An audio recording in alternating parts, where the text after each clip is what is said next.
26 তারিখ সকাল 10টায় গণপ্রজাতন্ত্রী বাংলাদেশ সরকারের মাননীয় প্রধানমন্ত্রী জনাব তারেক রহমান এমপি ঢাকার তেজগাঁওস্থ ভূমি ভবনে উক্ত ভূমি সেবা মেলার শুভ উদ্বোধন করতে সদয় সম্মতি জ্ঞাপন করেছেন।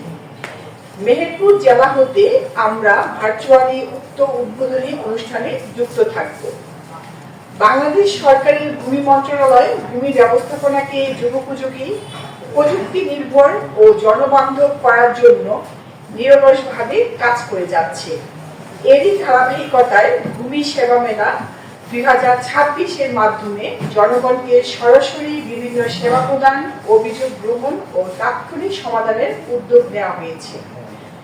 ভূমি সেবা সপ্তাহের প্রধান যে উদ্দেশ্য সমূহ আছে সেগুলো হচ্ছে জনগণের দোরগোড়ায় ভূমি সেবা পৌঁছে দেওয়া, ভূমি সংক্রান্ত জটিলতা ও হয়রানি কমানো, প্রযুক্তি নির্ভর ভূমি সেবা সম্পর্কে জনসচেতনতা বৃদ্ধি করা, নামজারি, খতিয়ান, পর্চা, ভূমি উন্নয়ন কর ইত্যাদি সেবা দ্রুত ও সহজভাবে প্রদান করা, নাগরিকদের অভিযোগ ও মতামত গ্রহণ এবং তাৎক্ষণিক প্রতিকার নিশ্চিত করা।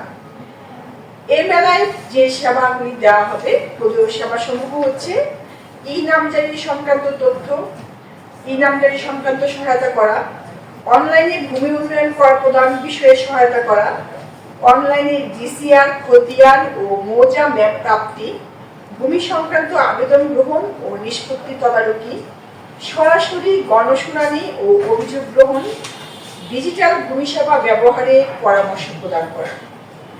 বর্তমানে জনগণ ঘরে বসে অনেক ভূমি সেবা গ্রহণ করতে পারছে। অনলাইনে আবেদন, ফি প্রদান এবং আবেদন নিষ্পত্তির অগ্রগতি পর্যবেক্ষণের সুযোগ তৈরি হয়েছে।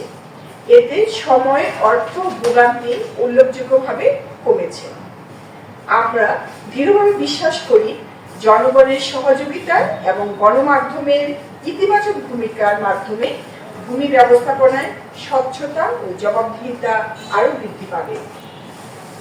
সম্মানিত সাংবাদিকবৃন্দ, আপনাদের মাধ্যমে আমরা সাধারণ মানুষের কাছে এই বার্তা পৌঁছে দিতে চাই যে ভূমি সংক্রান্ত যে কোনো সেবা গ্রহণে এখন আর মধ্যস্বত্বভোগীর প্রয়োজন নেই।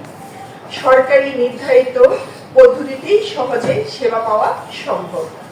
পরিশেষে ভূমি সেবা মেলা 2026 সফল বাস্তবায়নে সকলের সহযোগিতা কামনা করছি। জনগণের কল্যাণে আধুনিক, স্বচ্ছ ও প্রযুক্তি নির্ভর ভূমি ব্যবস্থাপনা গড়ে তুলতে আমরা বদ্ধপরিকর।